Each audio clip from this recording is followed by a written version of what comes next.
Hello friends. பரபரப்பா இருக்கக்கூடிய சென்னையோட மைய பகுதியில ஒரு வீடு 20 வருஷமா பூட்டி இருக்கு அப்படின்னு சொன்னா உங்களால நம்ப முடியுமா? அதுவும் சென்னை மாதிரியான பெருநகரத்துல ஒரு சதுரடி 30,000 ரூபாய் விற்கக்கூடிய இடத்துல பல கோடி ரூபாய், பல 100 கோடி ரூபாய் மதிப்புள்ள ஒரு இடம் பூட்டி கிடக்கு, ஆள் இல்லாம கிடக்கு, சொத்துக்கு வாரிசு இல்ல அப்படின்னா யாரோ ஒருத்தர் டபுள் டாக்குமெண்ட் போட்டு அந்த சொத்துக்கு உரிமை கொண்டாட ஆரம்பிச்சிருப்பாங்க. இந்நேரம் அந்த சொத்து பல பேருக்கு கைமாறி போயிருக்கும். ஆனா இந்த வீட்டை மட்டும் யாரும் அடைய முயற்சி செய்யல. அது மட்டும் இல்லாம ஒரு வீடு பாழஞ்சு கிடக்கு அப்படின்னா அங்க சட்டவிரோத செயல்கள் நடக்கும். மது அருந்துறவங்க யாருக்கும் தெரியாம உள்ள நுழைஞ்சு மது அருந்துவாங்க. அது மாதிரி பாலியல் இச்சைகளை தீர்த்துக்கிறதுக்கும் இது மாதிரி பாலடைந்த வீடுகள் அப்படிங்கிறதையும் பயன்படுத்துவாங்க. ஆனா இந்த வீடு 20 வருஷமா கேட்கறதுக்கு நாதி இல்லாம சென்னையோட மைய பகுதியில ஒரு பெரிய பங்களாவா பூட்டியே கிடக்கு. ஆனா யாருமே இந்த வீட்டு காம்பவுண்டு பக்கம் கூட போறதில்ல. அந்த அளவுக்கு இந்த வீடு ஒரு அதிபயங்கரமான வீடு. 20 வருஷமா பூட்டி கிடக்கு. அதோட 20 வருஷமா எடுக்காம தூசி படிஞ்ச கார் அந்த வீட்டுக்குள்ள இருக்கு. அந்த வீட்டுல பயன்படுத்தின கட்டில், அந்த வீட்டுல பயன்படுத்தின பீரோ, சோபா செட்டு எல்லா ஜாமானும் அந்த வீட்டுக்குள்ளேயே 20 வருஷமா செதறி கிடக்கு. அந்த வீட்டோட காம்பவுண்ட ஒட்டி உடைச்சுக்கிட்டு ஒரு ஆலமரம் வளர்ந்து அதோட விழுதுகள் வீட்டை சுத்தி படர்ந்து இருக்கிறதால பாக்குறதுக்கே அதிபயங்கரமான ஒரு பேய் வீடு மாதிரி இருக்கு. சாதாரணமா ஒரு நிலத்தை ஆக்கிரமிக்கிறவர்கள், சட்டவிரோத செயல்களை செய்யக்கூடியவர்கள் கூட இந்த வீட்டுக்குள்ள நுழைய கொலை நடுங்குறாங்க அப்படின்னா அந்த வீட்டுல என்ன நடந்துச்சு இத நாம பார்க்கணும் அப்படின்னா 2008 வருஷத்துக்கு போகணும். ஏன்னா அன்னைக்குதான் இந்த வீட்டுக்குள்ள ஒரு அதிபயங்கரம் அப்படிங்கிறது நடந்தது. அந்த வீட்டுக்குள்ள என்ன நடந்தது அப்படிங்கிறது தான் இந்த வீடியோல நாம பார்க்க போறோம். வெல்கம் டு வெங்கிரத்னம் கிரைம் ஸ்டோரி. சென்னை அசோக் நகர் கண்ணப்பர் சாலையில தான் இந்த அதிபயங்கரமான அமானுஷ்ய வீடு அப்படிங்கிறது இருக்கு.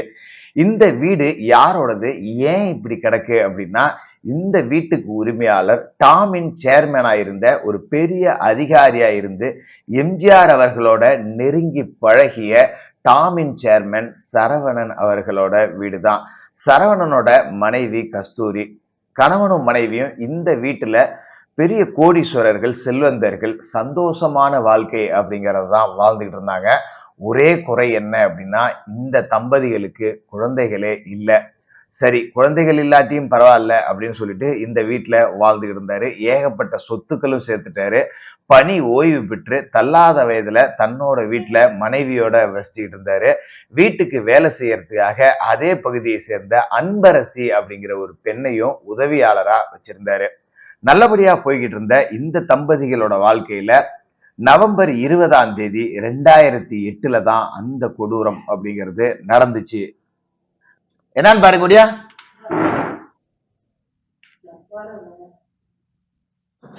இந்த சம்பவம் 20 நடந்தாலும் 26 தான் வெளி உலகத்துக்கு தெரியவே வந்திருக்கு.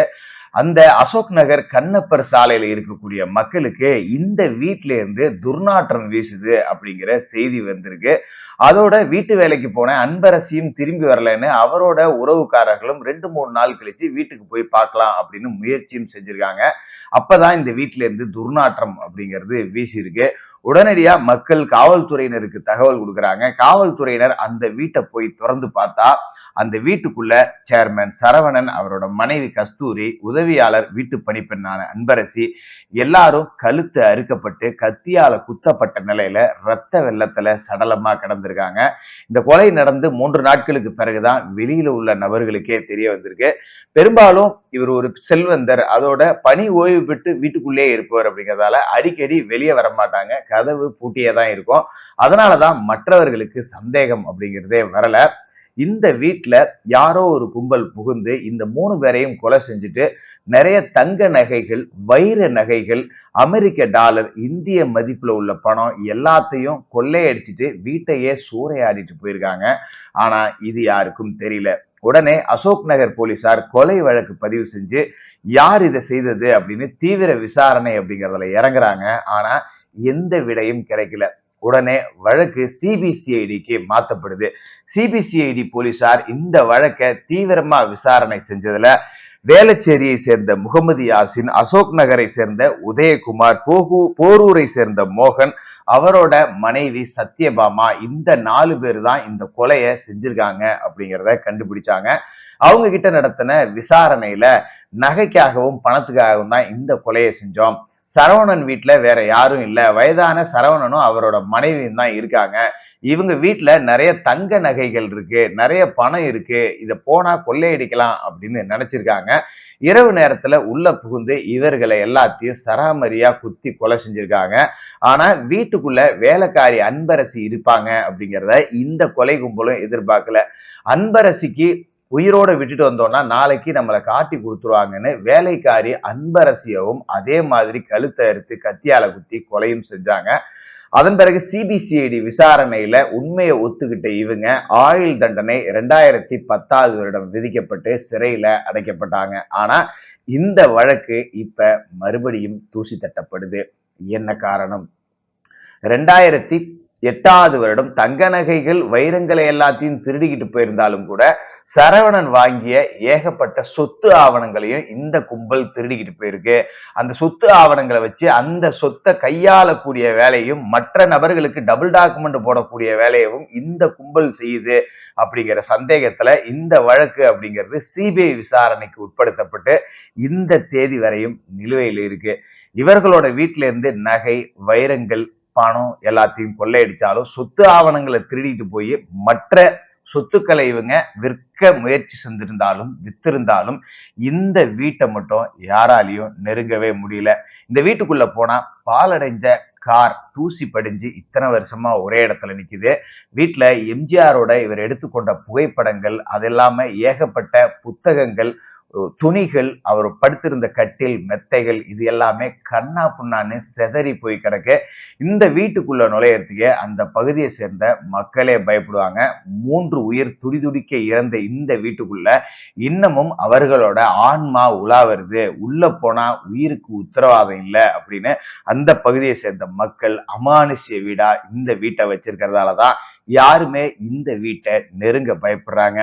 இந்த சூழல்ல இன்னைக்கு இருக்க ஜென்ஜெட் தலைமுறைக்கு இதோட விஷயங்கள்லாம் தெரியாம ஒரு த்ரில்லர் அனுபவமா இருக்கணும் அப்படின்னு சொல்லிட்டு இன்ஸ்டாவில் இருக்கக்கூடிய சிறுவர்கள் சிலர் இந்த வீட்டுக்குள்ள நாங்க பேய் வீட்டுக்கு நைட்ல விசிட் அடிக்கிறோம் அப்படின்னு சொல்லி உள்ள போய் வீடியோ போட்டிருக்காங்க.